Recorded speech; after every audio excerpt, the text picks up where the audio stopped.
Hello and welcome to this beginner music tutorial for Unreal Engine 5.4. So you have a game and you want to put music in it. Well, I'm starting off here on the third person template map. We're going to add some music. So first thing we're going to want to do is create a sound folder. Just want to keep things nice and organized. We're going to click import and then we're going to choose the songs we want. Just so we don't have to go through listening to all the songs, I just chose 3 random violin effects just as a example. So the first one we're going to do is we're just going to drag and drop this in and click play.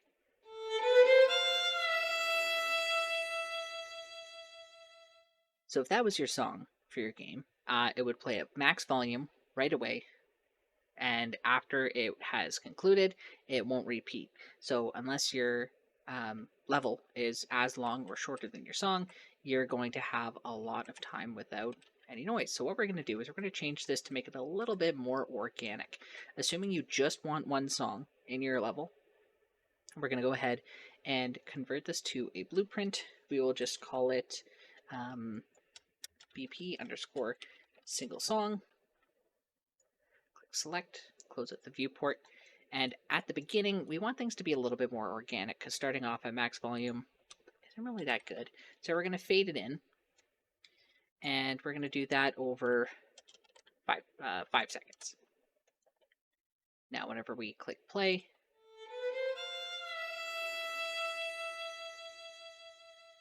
it's a little bit better for fading in for volume. But, of course, that's it. We only have the one song, doesn't repeat. So what we'll do is we'll click on our audio component and scroll down. Alternatively, you can right click on the blueprint. And what we want is we want on audio finished. This is under the event dispatchers, and after clicking audio component, it'll be down here under events. So once the audio is finished, what we want is we want our audio to fade in again. It'll automatically reference the audio component that you have attached.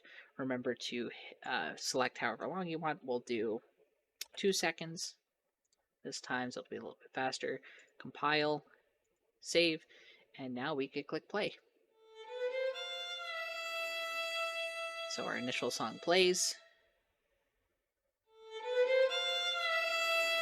And then the song will repeat. And then as you'll see, it'll repeat again. And as long as the level is being played, that's going to continue. Now this is all good, assuming you only want one song in your level. I'm going to show you how to create a pool to have multiple songs or multiple audio cue references. So we're going to delete this, so when we click play on the level, notice there is no sound. So we're going to have our content drawer open here. We're going to right click, go to audio, and we're going to open up a audio cue. We're going to call this BP underscore music pool. Music P for music pool. We'll double click and you'll notice this little speaker here with the output. Now what we're going to do is we're going to select all of the songs that we want to reference. So I know this song was the one I wanted for level 1. I wanted to have this one possibly, and this one as well. Now, even if we could, we wouldn't want all of these outputs linked together, or else it's going to play all 3 songs at the same time. So let's right click, and we're going to do random.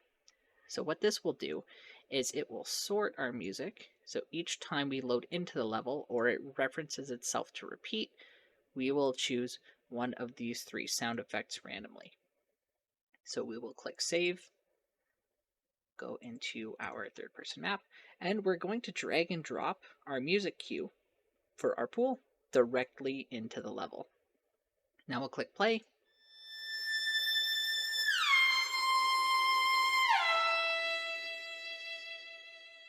And again, same problem, won't fade in, won't repeat, but if we press play again,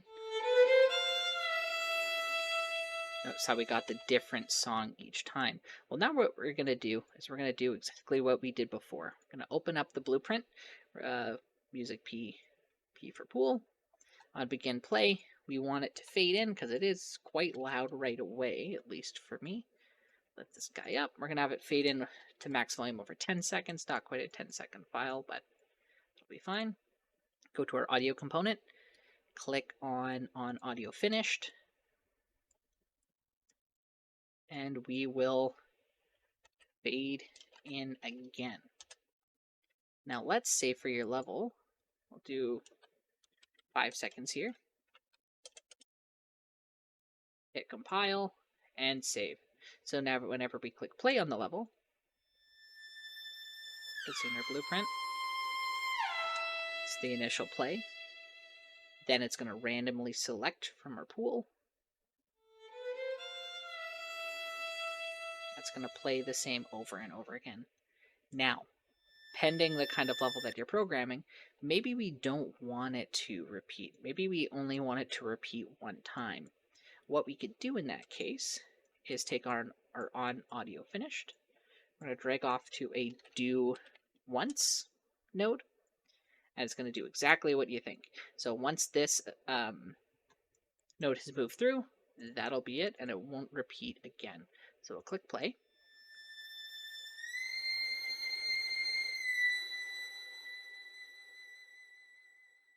Music plays.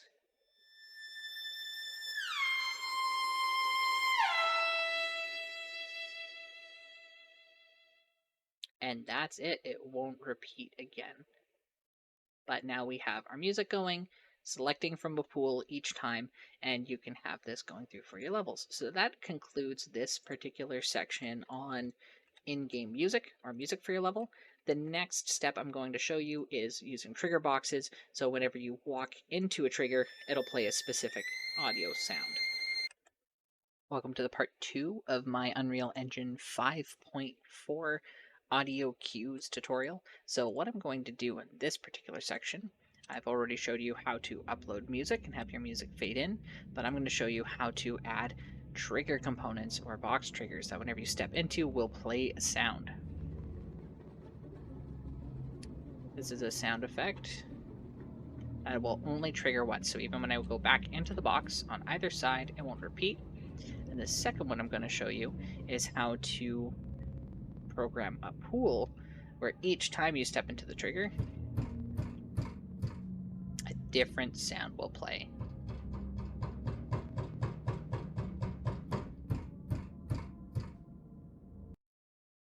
So to get started, what we're going to do is we are going to right click on the map, or you could use the add in the top corner, and we are going to add a box trigger. So we're not going to replace the actor, but we're going to place a box trigger. So in this box trigger, we are going to add a sound. So we're going to click on the blueprint. We'll call this BP underscore trigger underscore test. And in this particular point, we're not going to use begin play. We're not going to use the tick node. We're going to use the event actor begin overlap. So that's whenever our pawn or our actor overlaps into the box trigger. We're going to have it play a sound at location, and then we can reference the actor location. So get actor location. Alternatively, if you know the location of your actor, you can choose. So in the previous section, I showed you how to create a pool. If you want a single noise, you could do that. We're going to use the beep for our test. Compile, save. Go here, right click, play, and every single time I walk into this bit, it's going to beep. Now what we could do is we could change this if we have something like a spooky spider crawling audio cue. We're not going to want it to repeat. We're only going to want it to happen once.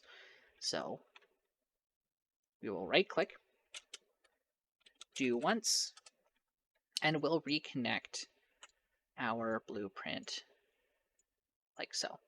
Compile, right click, play here for a test, and you'll notice no more beeps. To get it to repeat or to pick from a pool, what we can do is we can go into our content drawer, right click, and we will go to audio, and we're going to go and create a sound cue. So we will call this the test pool. Open up our test pool, open up our content drawer, and we use the knocking sound. Maybe we'll add squeaky garage door sound, and maybe we'll add zombie breathing altogether. So we wouldn't want all these sounds to play at the same time. So what we're going to do is right click, random, add an extra output because we have 3 coming in.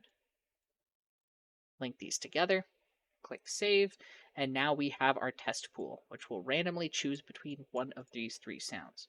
We could go back into our BP trigger test, click our drop down, and let's search our test pool. So now we could either have it at do once. We're going to get rid of do once because we're going to want to test all of the sounds. Compile, save, and we're going to play. And now we should have 3 sounds playing in the pool.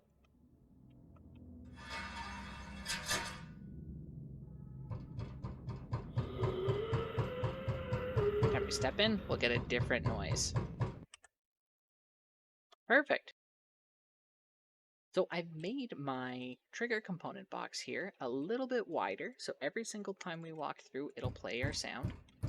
But what if I want it to be that only when specific pawns or actors move through the trigger, it's set off? Not me as the actor, because I don't meet the right conditions. For example, if I'm carrying a key or an item through, that's when that trigger will activate. Well, what we can do is we could switch things around a little bit. Let's take our actor. In this case, I put in a small cube. And I'm under tags, gave him the tag cube. So this is going to be important for us later. We're also going to want to go under collision and make sure that generate overlap events is selected whenever you're adding a new actor, just so that they could set off events that they meet the conditions for. So here we have our event begin overlap so far. We have add sound, we have our knocks, and then we have the actor location. That's good, but I want it to only play sound at that location if a specific condition is met. In this case, I'm going to need a true or false. So I'm going to insert a branch. Branches are excellent tools in Blueprint because you can have a specific condition set where if it's true, it'll go forward with your function, and if false, it'll either do something else or nothing at all. What we will do is we are going to branch off, and we're going to look up actor has tag.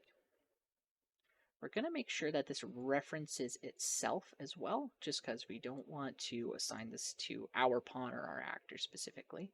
And we're going to do cube. So following through with the blueprint, the overlap event occurs. It does a check. Does the actor have the tag cube? If yes, it'll play the sound. If no, nothing will happen. What we could do is we could have it play a specific sound at location when it does not work. We're going to do the little ding here. And then we'll do the same. Get actor location.